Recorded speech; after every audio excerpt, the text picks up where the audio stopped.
Okay, so this is going to be the disclaimer for the Isaiah playlist. And actually, it's been a while, close to a year. I originally had started this. And I already filmed a video for Isaiah 1. We're going to cover it again all this time later and see if anything new pops up from what I've read there. But this will be the intro to it. And what I'm going to do in this playlist, like I do in every playlist, is I'm going to read through the scripture. And it's going to be as minimal commentary as I can get, but we're going to address certain things that pop out. And we're going to see if anything, any kind of new revelation will pop out. If you guys watch the Ecclesiastes playlist, Ecclesiastes 12 is the best video in it because of what we realized in there. It's like, that's talking about rapture. And we've been finding rapture all over the Bible. So this is going to start the playlist. And you'll be able to go into my playlist and find it. I've got a ton of playlists in there. This will start the playlist. And then I'm going to upload a set for tomorrow for the original Isaiah 1 video to upload so you can watch it and compare the two and see if anything new has come out of that. Because I don't remember what I did in that video. It was too long ago. So that's how the whole thing is going to play out. I'm going to read through the chapter and do a chapter of video. We'll commentary where commentary comes up. And if we need to get over into some of the other verses over here on the side, or even the commentary, we can read through the commentary. We'll see what pops up. We'll see where the Spirit leads us on that stuff. And take it from there. So let's get into Isaiah 1. You guys know we already did that last night for evening prayer, but there's some things we didn't point out there because it was evening prayer. The vision of Isaiah, the son of Amos, which he saw concerning Judah and Jerusalem in the days of Uzziah, Jotham, Ahaz, and Hezekiah, kings of Judah. Plus I feel better today. So, the wickedness of Judah. Hear, O heavens, and give ear, O earth, for the Lord has spoken. I have nourished and brought up children, and they have rebelled against me. So the way he's addressing this is like father to kids. He's looking at his kids and he's like, really, guys? You had to burn the house down? This is what I got to put up with every time I leave?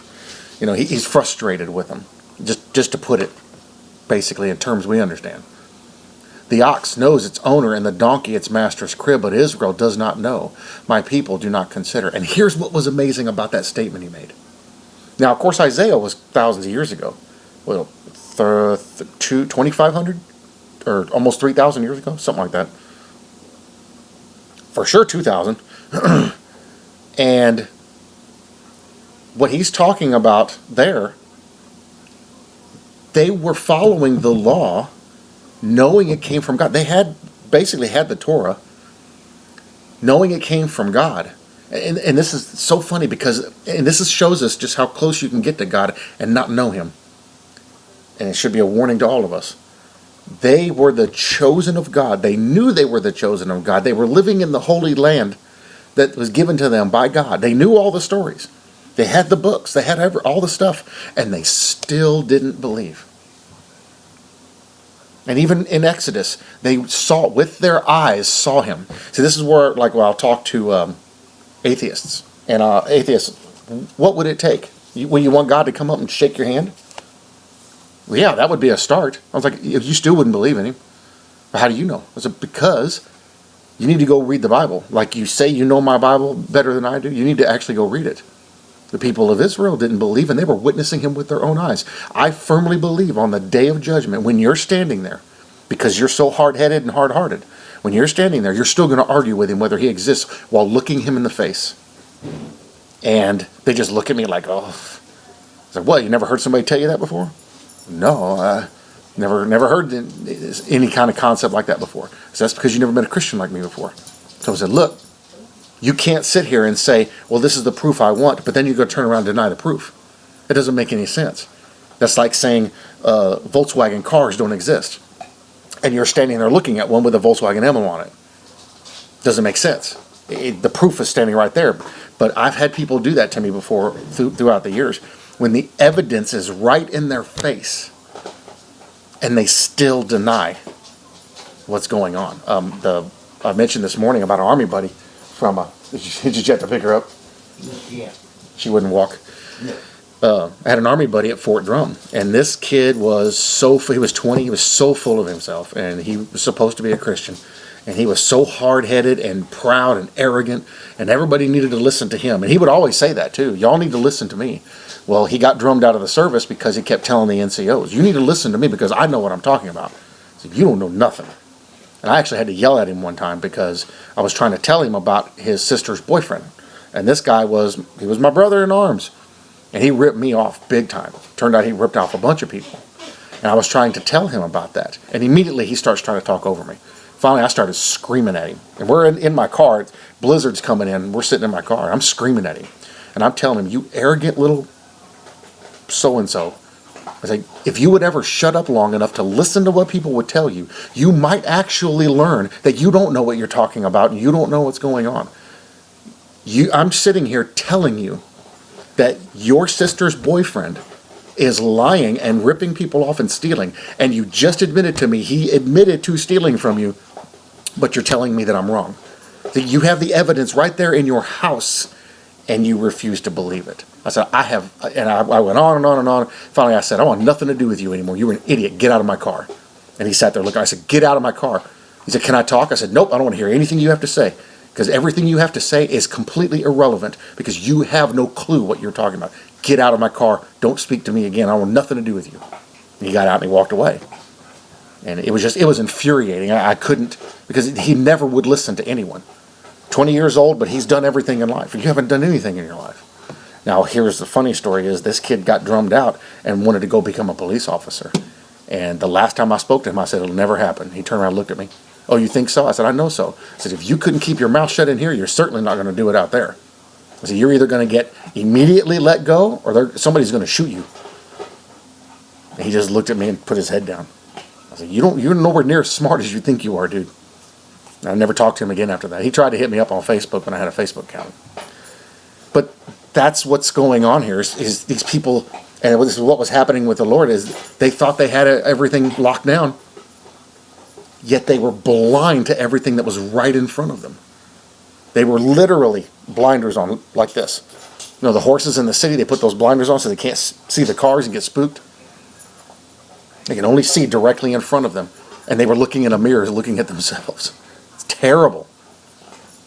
Verse 4, alas, sinful nation, a people laden with iniquity, a brood of evildoers, children who are corrupters. They have forsaken the Lord.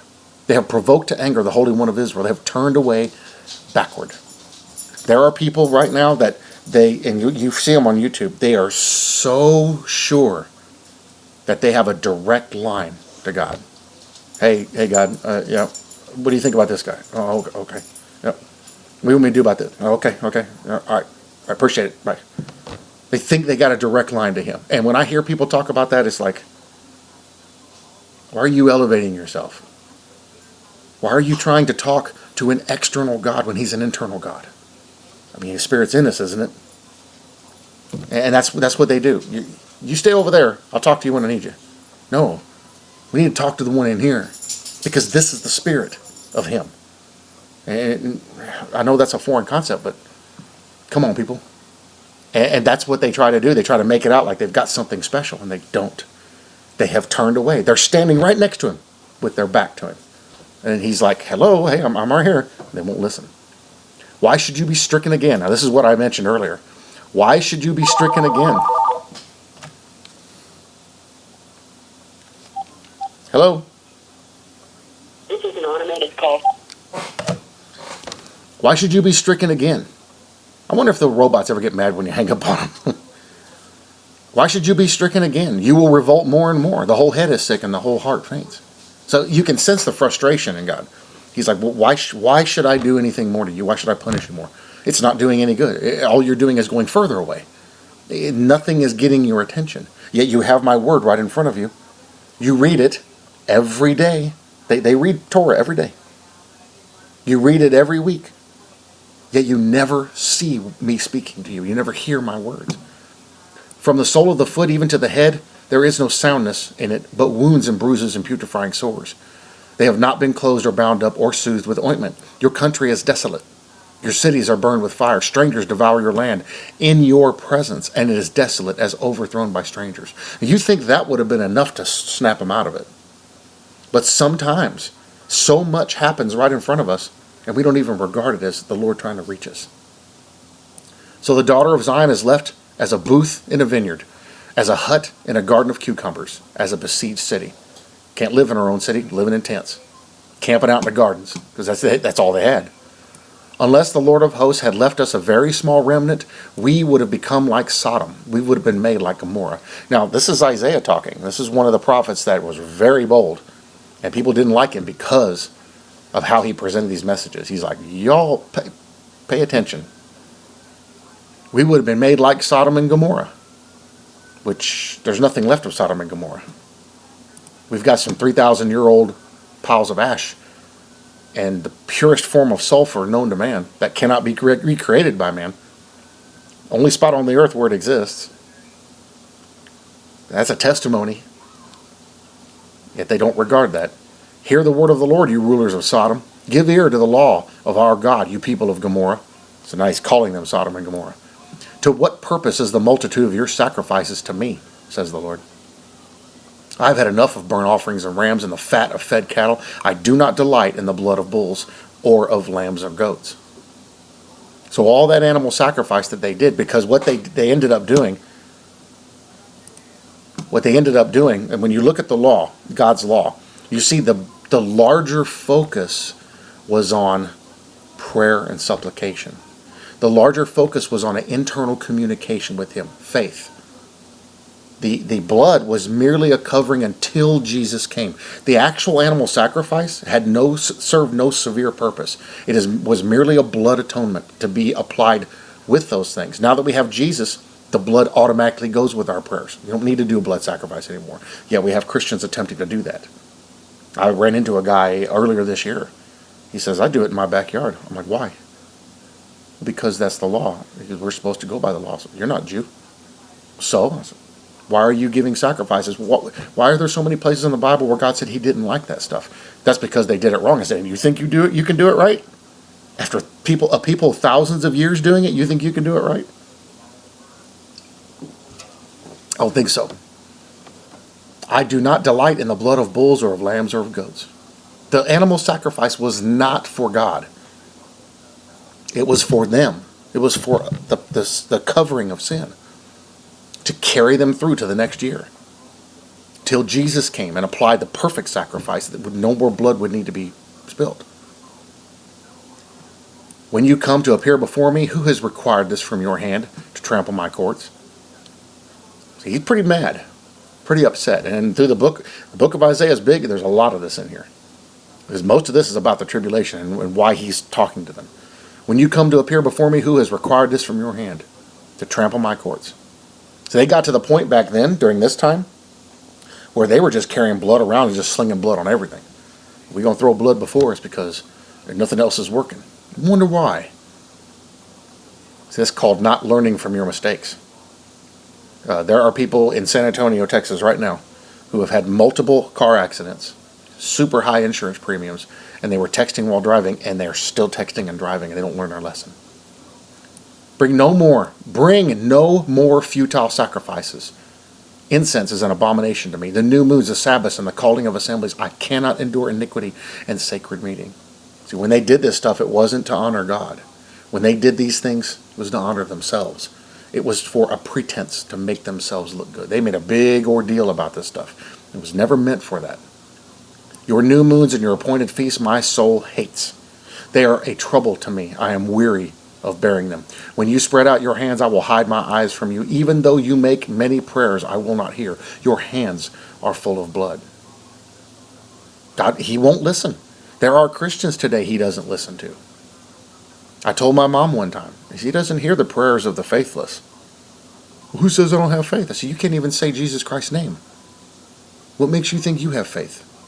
You won't even say his name. And you know she never said a word after that. She still to this day won't say his name. Wash yourselves, make yourselves clean. She wears a t-shirt with his name on it. Wash yourselves, make yourselves clean. Put away the evil of your doing. From before my eyes, cease to do evil. He's like, guys, turn around. I've got the flashlight right here, lighting your way. Turn around. Learn to do good, seek justice, rebuke the oppressor, defend the fatherless, plead for the widow. Rebuke the oppressor? They're talking about Satan. Rebuke Satan. Get him out of your life. Stop letting him seduce you, which is what he did. Because he knew The best way for him to get back at God was to seduce the people of God. And he's still doing it today. And you see it in the Christian community big time. Come now, let us reason together, says the Lord. Though your sins are like scarlet, they shall be white as snow. Though they are red like crimson, they shall be as wool. Now look, all the anger he showed up to verse 18. Now listen to what he says. Come sit down with me and let's talk. Come to me. I'm just like somebody standing next to you. Come sit with me. Let's talk and let's review these things. You know, Moses used to sit, because the only people that could go into the inner sanctuary was Aaron and the priests. Moses used to go in there and sit and talk to God like friends. They were like they were friends. They'd sit and just visit, talk to each other. That's how God, that's the relationship he wants with us. We sit and just talk to him and communicate with him and look at him as a father. Be real about it. It's not some great grand spiritual experiment or experience or super sparkling and tingly like everybody wants it to be. He wants you to sit down at a table with him and go, well, here's what happened today. And I'm kind of confused about it. He wants you to confide in him. He wants you to communicate with him. And people keep putting him way out here and say, well, we're going to do this, and we hope you get it. Then they go back to doing what they're going to forget about him. And he's like, what's this? That's not what I told you to do. Come talk to me. And what he says in here in verse 18, he says, though you have all these sins, I'm going to wipe them away. I don't want to hold them against you, but you got to come to me for it. You got to come talk to me. Admit to me. Confess to me. Agree with me. And it's gone. I'll get rid of it. It will never exist. Because I don't want to hold it against you. That's what he's telling them. They couldn't get it. And Christians today can't get it either. If you are willing and obedient, you shall eat the good of the land. But if you refuse and rebel, you shall be devoured by the sword, for the mouth of the Lord has spoken. So now he gave them an ultimatum, verse 19 and 20. If you want me, come here. Stand right here, listen. You don't, they're going to come. And you're not going to like it. And it's been like that for quite a while. How the faithful city has become a harlot. Now you're getting into some stuff here, and we're going to see a lot more of this in the book of Isaiah that starts to make you think, a whole lot more about who Mystery Babylon is. Because all the stuff that it talks about in the book of Revelation, you're going to see in the book of Isaiah, and every bit of it links and refers to Israel. It was full of justice, righteousness lodged in it, but now murderers. Your silver has become dross, your wine mixed with water. So when you talk about dross, and if you understand basics of metallurgy, when you melt down a ore or impure metal, and when it melts, all the dross floats on the top, all the junk, and you skim that off, and then you let it keep boiling and melting, and it pushes it up, you stir it around, and all that stuff will come to the top, all the impurities, and you drag it off the top. I hand load my own ammunition, and when we do lead, you melt down lead. You can go get scrap lead from ranges. You can buy bags of it, and you melt it down in a crucible, which is a big melting pot, big heavy-duty thing. And when it melts, you get a lot of debris on the top. That's all the dirt and the junk and antimony and stuff like that that's mixed within it. You scrape all that off, and you start from scratch with fresh, clean melted lead. And you add tin to it to toughen it up and make it stronger. Or you do a double cast, and the end of it is soft, but the back of it is firm with more tin to strengthen the metal and mix the metal. That dross is all that stuff you take off. It's junk. It's worthless. You scrape it off, throw it. It's gone. Your wine mixed with water. It's diluted. Your princes are rebellious and companions of thieves. Everyone loves bribes and follows after rewards. Everyone loves bribes and follows after rewards. How many people do you hear talk all the time about rewards? That's not our focus. That is not our focus. They do not defend the fatherless, nor the cause of the widow come before them. Two things God said, I want all of you to do. Therefore, the Lord says, the Lord of hosts, the mighty one of Israel, I will rid myself of my adversaries and take vengeance on my enemies. Who's he talking to? Who's he been talking to this whole chapter? Now look at what he's referring to them as. Adversaries and enemies. I'm done with them. That's scary. This is where the fear of the Lord comes in. I will turn my hand against you and thoroughly purge away your dross. Take away all your alloy. Pure metal. Nothing in it. No impurities at all.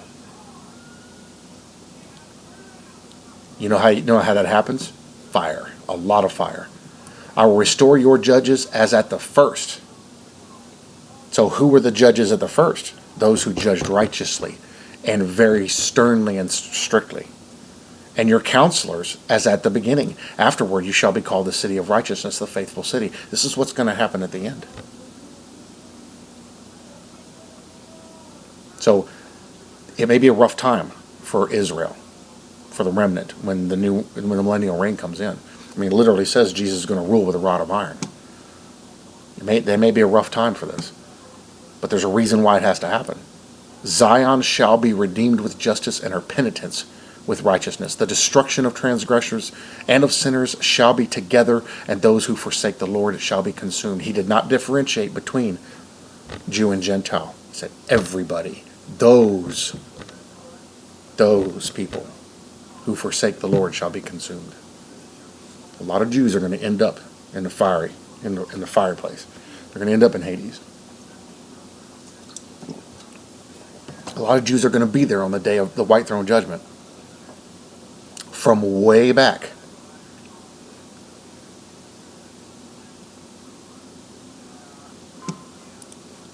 Let's look at something here real quick.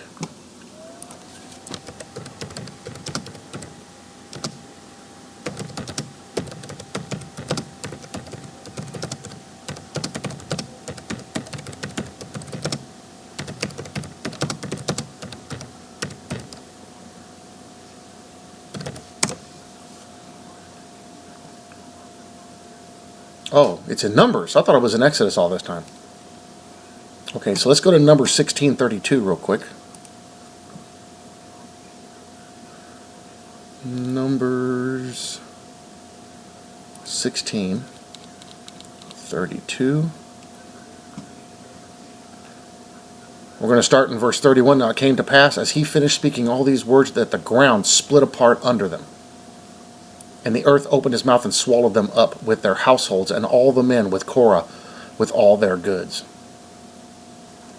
So they and all those with them went down alive into the pit. The earth closed over them, and they perished from among the assembly. Let's see what's going on here. Let's go to verse 28. And Moses said, by this you shall know. We're going to get context here. And Moses said, by this you shall know that the Lord has sent me to do all these works, for I have not done them of my own will. If these men die naturally like all men, or if they are visited by the common fate of all men, then the Lord has not sent me. But if the Lord creates a new thing, and the earth opens his mouth and swallows them with all that belongs to them, and they go down alive into the pit, then you will understand that these men have rejected the Lord. Now it came to pass, as he finished speaking all these words, that the ground split apart under them. And the earth opened its mouth and swallowed them up with their household, and all the men with Korah and all their goods. So they and all those with them went alive into the pit. Can you imagine being in the body you're in now and falling down into the pit alive? See, this tells you, this kind of stuff here tells you that the middle of the earth is hell. It's Hades. It's Gehenna. They went alive down there. They, with their eyes, with their feelings, they fell into that fire, and they knew what was happening to them. See, people always talk about, oh, God's not that kind of God. He did it here. There's a reason why sin is so bad. It has eternal consequences, even though it's temporal in its nature. What happens here has a different effect over there. Then all Israel who were around them fled at their cry, for they said, lest the earth swallow us up also. And this wasn't Israel that they took, but everybody that was with them. So there was probably some Israelites in there. And a fire came out from the Lord and consumed the 250 men who were offering incense. Then the Lord spoke to Moses, saying, tell Eleazar the son of Aaron the priest to pick up the censers out of the blaze, for they are holy, and scatter the fire some distance away. The censors of these men who sinned against their own souls, let them be made into hammered plates as a covering for the altar, because they presented them before the Lord. Therefore they are holy, and they shall be a sign to the children of Israel. And they forgot that sign. Now let's go to Numbers 26:10.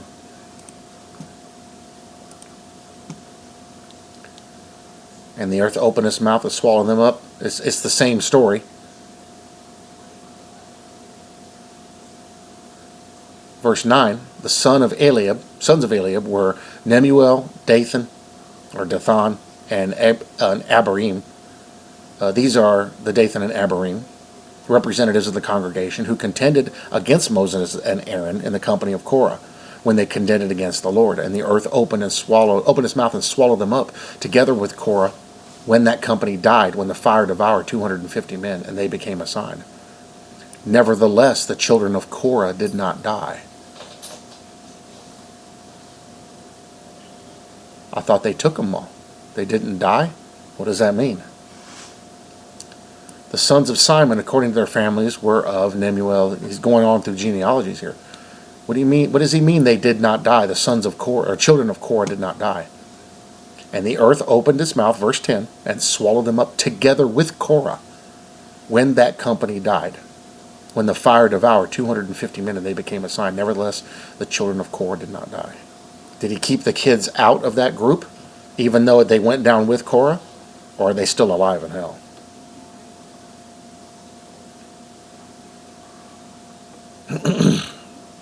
Could go either way. But, I don't know. Could go either way. I think more along the lines it's referencing they're still alive down there. So is Sodom and Gomorrah still alive down there. Thousands of years in torment. No death. No vaporization. No annihilationism. Doesn't exist. Alright, now I know there's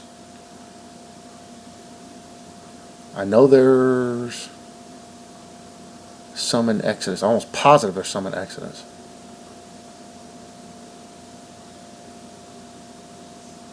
Okay, hold on. Here's one here in Deuteronomy 11:6. Here's a greater explanation of the same thing. Deuteronomy 11:6. And listen to what this says. So this is going to prove that other verse we just read. And what he did, let's go up here. His signs and his acts. This is Deuteronomy 11:3. He did in the midst of Egypt, to Pharaoh, king of Egypt, and to all his land.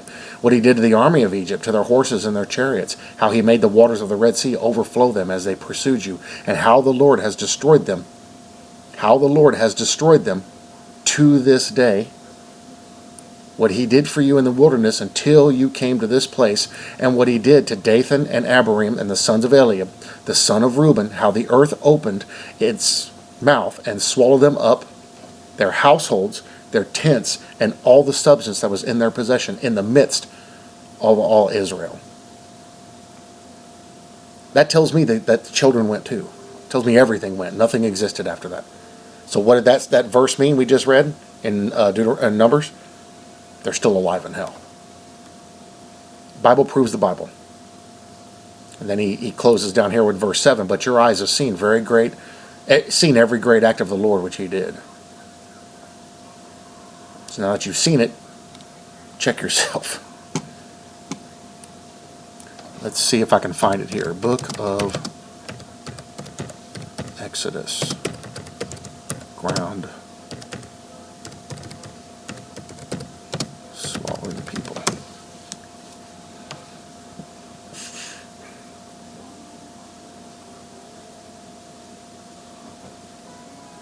I could have sworn there was something in the book of Exodus about it.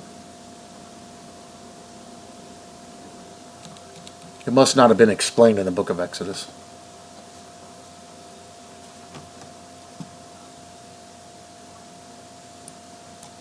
Let's see.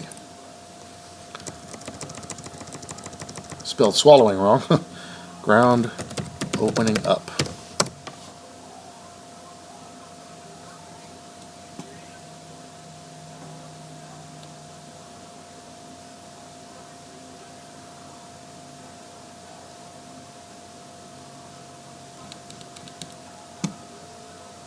Let's try this.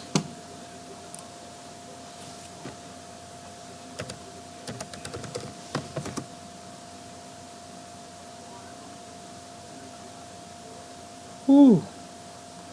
Okay, let's go down here to Exodus.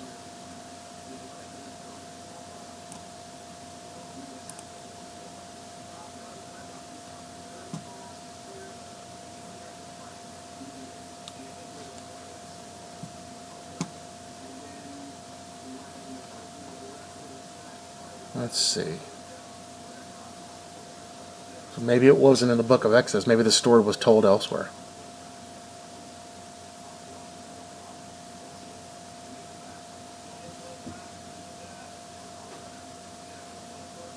Oh, here we go. Exodus 15:12. So Exodus 15:12, you stretched out your right hand, the earth swallowed them.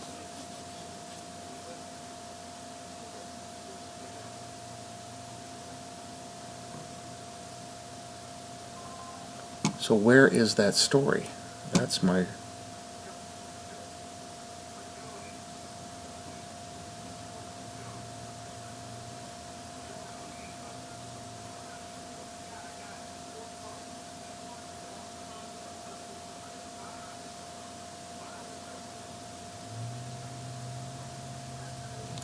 All right, we're in Leviticus now.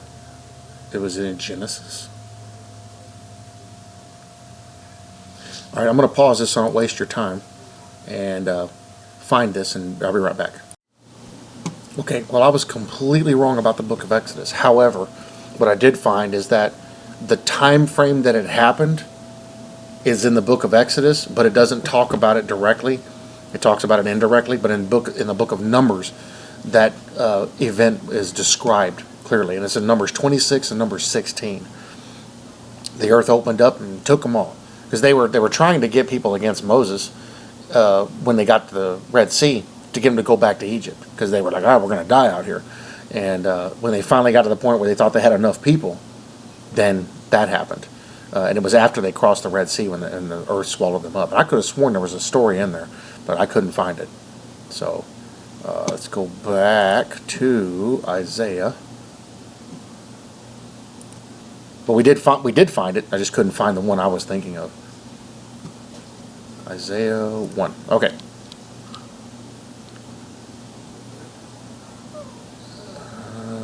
Here we go. The unfaithful city. Okay, so we did find it. It's in Numbers when that act is described of when that happened. So, and these people were taken alive. It very clearly describes they were taken alive, and they're still alive down there. So, a lot of warning here. If this is what happens to his chosen people, everybody needs to take this to account. But look at what's going on here. Look at how frustrated he is. Now, the difference between now and then is that we have the blood of Christ covering us. But he's still disappointed in people. He still gets frustrated at people because they don't want to listen. But now that Jesus has come, things are different. Things have happened differently. And now he deals differently with people. You were either saved or unsaved. There is no middle road now. You either got it or you don't got it. Plain and simple. There's no floating in the gray area anymore. Back then it kind of was that way, but now everything is set and finite. We got a new covenant that clearly defines the borders. You're either in the borders or out of the borders, and there's a lot of people who are out of the borders, and the Bible talks a lot about this. So Isaiah 1:21, the unfaithful city, how the faithful city has become the harlot. It was full of justice, righteousness lodged in it, but now murderers. Of course, he goes on about the silver, the wine, the princes. He's going to rid himself of his adversaries. That's where we stopped at. Verse 25, I will turn my hand against you and thoroughly purge away your dross and take away all your alloy. I will restore your judges as at the first. Now that is in the book of Exodus. And at Mount Sinai, they were hardcore. And your counselors is at the beginning. Afterward, you shall be called a city of righteousness, the faithful city. Zion shall be redeemed with justice and her penitents with righteousness. The destruction of transgressors and of sinners shall be together, and those who forsake the Lord shall be consumed, for they shall be ashamed of the terebinth trees which you have desired, and you shall be embarrassed because of the gardens which you have chosen. So there's some allegory there. There's some symbolism. They shall be ashamed of the terebinth trees, and there's other references in the Bible to terebinth. And it's going to take a while to dig into those. which you have desired, and you shall be embarrassed because of the gardens which you have chosen. Now, if you ever look at a picture of a terebinth tree, in fact, let's look. I think the referencing is...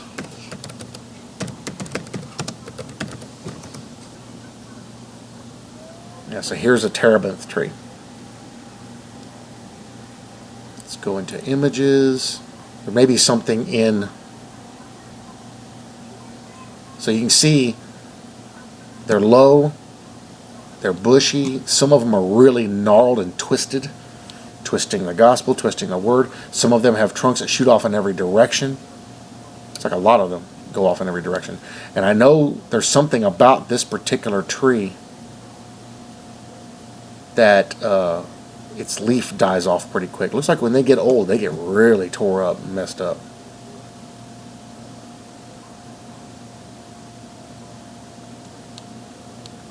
But I'm sure there's some lore behind this that I'm missing. Looks like they get pretty gnarly, pretty twisted, and a lot of branches when they get older. That could be the significance of what we're looking at here and why he's referring to that. Going every direction instead of one direction, straight up, instead of going out all these different directions. That could be it. And you shall be embarrassed because of the gardens which you have chosen. Instead of choosing the gardens of God, they're going to choose their own gardens, their own places where they want to go and do things. Verse 30, for you shall be as a terebinth whose leaf fades, and as a garden that has no water. The strong shall be as tinder, and the work of it as a spark. Both will burn together, and no one shall quench them. Pretty dire warnings here. Like, look, pick me, everything's good. Don't pick me. The place has been prepared since the beginning of all things. There's nothing I can do for you if you don't pick me. I mean, think about it. If people rebel against God, and he says, you know what, I love you too much to let you do that, and he takes them and pulls them out of that stuff and sets them in heaven anyway. What did he just do? Because a lot of people think that way. Why can't God just save everybody? Because not everybody wants to be saved. He sets them down in the paradise. And first of all, the first thing he did was he just introduced sin where no sin exists. I mean, he can't do that. God can't exist where sin is. There's no sin in him. He just put sin where paradise is. Paradise is now corrupted. That's why nobody went to heaven until Jesus came and offered his blood atonement. He had to do that first because the people that were in Abraham's bosom that was adjacent to Hades, adjacent to Gehenna, were waiting there. And when Jesus came, he went into the belly of the earth. He was down there giving those people the gospel, taking them up. They were being washed and sanctified, covered with the blood. Then they were able to go to heaven. But they couldn't until he came and did what he did. No sin can enter heaven. So they had to have the blood covering of Christ in order to enter heaven, to wash away their sins. Same thing is going on here. If God takes somebody and plops them in there, he just introduced sin into a place where no sin exists. So he can't do that. He can't. It's impossible for him to do that. It's not going to happen. Secondly, there's a lot of people that don't want to go there. They legitimately don't want to. They want this right here. They want this life. They want all these things. They want all this stuff. This is what they want. They don't want heaven. So they don't choose it. So if you don't choose it, it's not because you didn't know, which a lot of people are going to use it as an excuse. It's not because you didn't know. It's because you didn't want it. You wanted the only other place you can exist. There is no gray area for you just to float through space and, well, I guess I'm here for eternity. You one or the other, but you've got to choose. And so if you don't choose one, by default, you choose the other. Because that's the only other place you can go. There's no other place for him to put you. Because what's internal is eternal. So the same thing happens here, and this is what he's talking about. He's like, come on, guys. I don't want y'all to go to this place. And like a lot of the near-death experiences, you see people where they went to hell.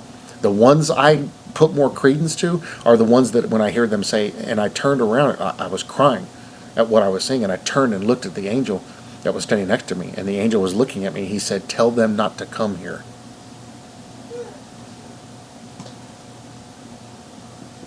Even John the Baptist made a similar statement. Who told you to flee hell? Who warned you again that you were bound for hell? And he was talking to Pharisees and Jews. So clearly, even God's chosen people, there's going to be many of them in there because they don't want him. So he's purging that. And that's what he talks about in here. I'm going to purge it. I'm going to get rid of it. And we see that 7-year time frame, just in this first chapter of Isaiah, we got references to that 7-year tribulation. Much of this is going to talk about that. As we go into subsequent chapters, you're going to see that. Like just chapter 2, the mountain of the Lord, the day of the Lord. Chapter 2, we get into it.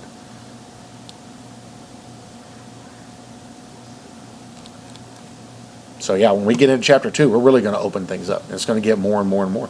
But how amazing what happened here. He's so upset with them. But he says, I'm gonna take care of it. Don't worry. Same thing applies to us. I'm going to take care of it. There are many of you who, if it was before Jesus, would go straight to hell. But since you're saved, you'll come to heaven. You're not going to have anything because I'm not going to give you an inheritance in some place where things that you enjoy and things that you do don't belong. So I showed you the scriptures on it. There's a lot of people, a lot of Christians that are going to lose their inheritance in heaven. And it makes people mad to hear that. But the warnings are in the Bible about this. Clearly, you can lose everything but be saved. You can lose your inheritance in heaven. You'll be saved. I don't know what you're going to do. I don't know where you're going to go. You'll be saved, but that's it. You'll have nothing else. And so that's striving, us serving the Lord in this way, serving the Lord in other ways, preaching the gospel to people. These are all things that get rewards for the inheritance that's coming. But there's a lot of Christians who are just happy being saved. I'm good. That's all I want. I think they're going to regret it when they get up there and realize I now have nothing but a white robe, and that's it. No crown, no nothing. I don't know. And you would think people would get this with so many warnings that are going through in the Bible, especially as what we read here. All the warnings he puts against Israel. That's just Israel. Now that Christ has come and done his work, it applies to everybody. And it's like, wow. But people don't listen to the warnings. I don't want to know the bad stuff. I don't want to hear the harsh stuff. All I want to hear is the good stuff. Don't bring me down. I just want to hear the good stuff. I want the tingle. You know, this stuff makes me tingle because it shows the terrible greatness of God in that he doesn't tolerate things that don't belong. He doesn't tolerate those things in people. You must go to Christ to be saved. You must get the blood atonement. And then he says, now that I've saved you, now here's what I want you to do. Follow me. And all that implies. And it's all in the Old and the New Testament. So this is going to be a good book, and anybody who's read through the book of Isaiah, knows how good it is. But we're going to run into a lot of stuff, a lot of prophetic stuff, and it's going to talk about stuff we've talked about. So I think as we go through these chapters, we're probably going to end up branching out to a lot of different things. So here's the first video. Like I said, I'm going to post the original first one I did. You can compare them and see if there's anything new that came up. And we'll see what happens. But I think this is going to be a lot of fun, and it's going to expose a lot of insights into what he's trying to get across to us, to pay closer attention to me, to what I'm presenting to you, to my warnings, to when I'm speaking to you, so that you get the greatest blessing. All right, love you guys, bless you all in Jesus' name, and I will see you in the next video.